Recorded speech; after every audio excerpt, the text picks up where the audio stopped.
Hey guys, today we're making these adorable red bean filled bears. The bread in this recipe here is the keeper, and I love how it goldens so beautifully in the oven. I'm making this by hand, but feel free to use a stand mixer with a dough hook attachment. I'm using the Shirakiku red bean paste that has been pre-sweetened. If you would like a link to red bean paste from scratch, I'll put it here or down below in the description. This stuff is so yummy, I was straight up just eating this plain. I'm also using Red Star Active Drive yeast. In a large bowl, add in our 2 teaspoons of yeast and just a handful of our bread flour. This is to feed our yeast.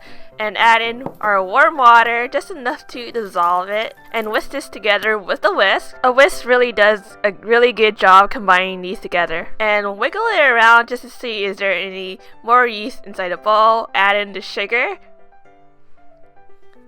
our milk powder, and whisk this together again. It's good to use a whisk to make sure it's all combined. Add in the rest of the flour, and I just started kneading it with my hands. Add in our butter. It should be a little bit softened, or else you could just break it up with your hands. Add a little bit more water if it's needed. Knead this for 10 minutes or until it becomes smooth and elastic. And place this in a clean bowl and let it double in size for 1 to 3 hours, and be sure to cover it. Punch down the dough to release the gas inside the dough. Weigh and divide this dough by 8 balls. I'm just rolling this into a log so it can be more easily divided. Each ball was roughly around 52 to 53 grams, and shape these into the ball shapes. I'm just cupping the ball and just rolling it against the table. That's one method. My second method is just punching it in with my thumb and sort of cupping it. Roll the red bean fillings into golf-sized balls. We need about 7 of them. The 8th piece of bun will be the ear, so therefore 7 balls. Be sure to always keep your dough covered to keep it from crusting over. Take the ball and just flatten this into a palm-sized dough with the rolling pin. Take the dough and put it in your hand and add the filling and just wrap this up. You could do it however you want. I'm just doing it this way because this is how I normally make my steamed buns. I'm just pinching together the side and just twisting this together until it's nice and tightly and secure. And flip this over and place this onto a silicone mat or a parchment paper half-sheet tray and just shape this into a ball and flatten it a little. And do it again for the rest of your fillings. This is just pinching and gathering, pinching and gathering. This isn't some official method, I'm just pinching and gathering it.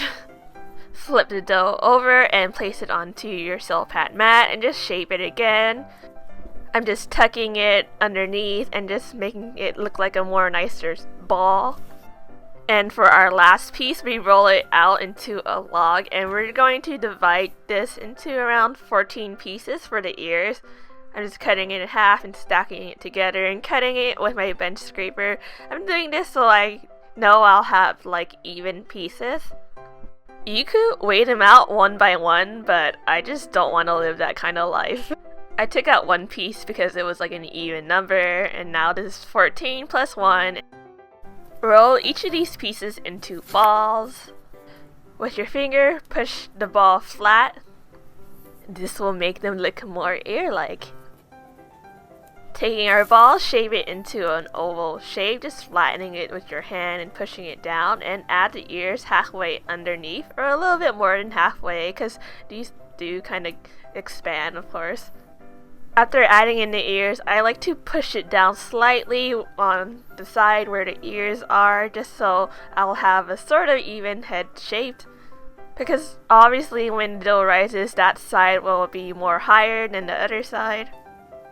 Cover this loosely with saran wrap and let this rise for 40 minutes using foil. Cut out 7 ovals. I'm just taking a piece of foil and folding it up, and then cutting it all at once, because you do not want to cut out ovals one by one. And of course I want these ovals to all look alike, and just hold it up against your bear to see how big you want to make this oval. Pretty simple stuff. The first time I did this, I cut out the ovals one by one, and that kind of drove me a little crazy, so I thought it'd be kind of nice to include this for you guys. Place the ovals onto the bears where you want the mouth or snouts, whatever you call them, are. I put them a little bit near the bottom-ish. And egg wash this with a tablespoon of water whisked with in 1 egg. Be sure to get the back, the front, the sides, everywhere, but very lightly. I put these on the lowest rack, preheated in the oven at 350 degrees for 15-20 minutes, and immediately I removed the foils off the faces. But be careful because these will obviously be very hot. I was a little worried if I kept the foil on for too long it might stick, so I'm taking it out now. If you don't want to learn how to make a cone, just skip ahead, but taking parchment paper and cutting it into a triangle, sort of like a square, and imagine you cutting it diagonally, and it looks like a Mario flag, I guess, and just from the highest end, put your hand there, and just wrap your hand around with the parchment paper, and just manipulating it with your fingers, and just rubbing it together until it forms a cone, and just tuck in the sides. Try very gently poking yourself with it, and if it hurts, that's mean you did it right. In a microwavable safe bowl, we're just gonna melt some chocolate chips for the face. I just melt these in intervals of 30 seconds, stirring in between so it doesn't burn. Fill our cone with our chocolate, and very tightly roll the ends up.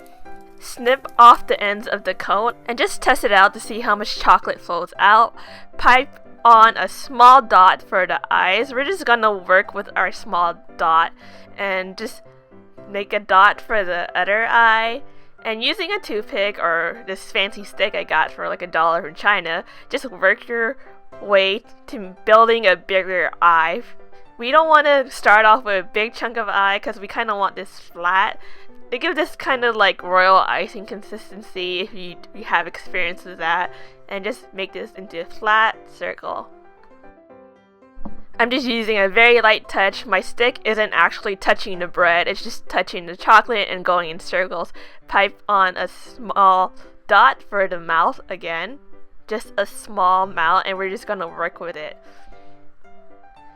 Using our fancy stick, we're just gonna build on this and make a bigger circle. You have to be very careful with the chocolate because it could get all over the place, and you have to immediately wipe it off if it does. And just taking the cone again and piping a small line. I'm just moving it back and forth until it gives me the line that I want. It doesn't look right now, but just taking my fancy stick again, I'm just dragging it out into a line and moving it back and forth. We just want to work with the smallest amount and just build with it. I'm doing the same on the other side. And I'm just dragging this out again. We want to make the circle first and then the lines. Trust me, you have to do it in that order or else it'll look funny.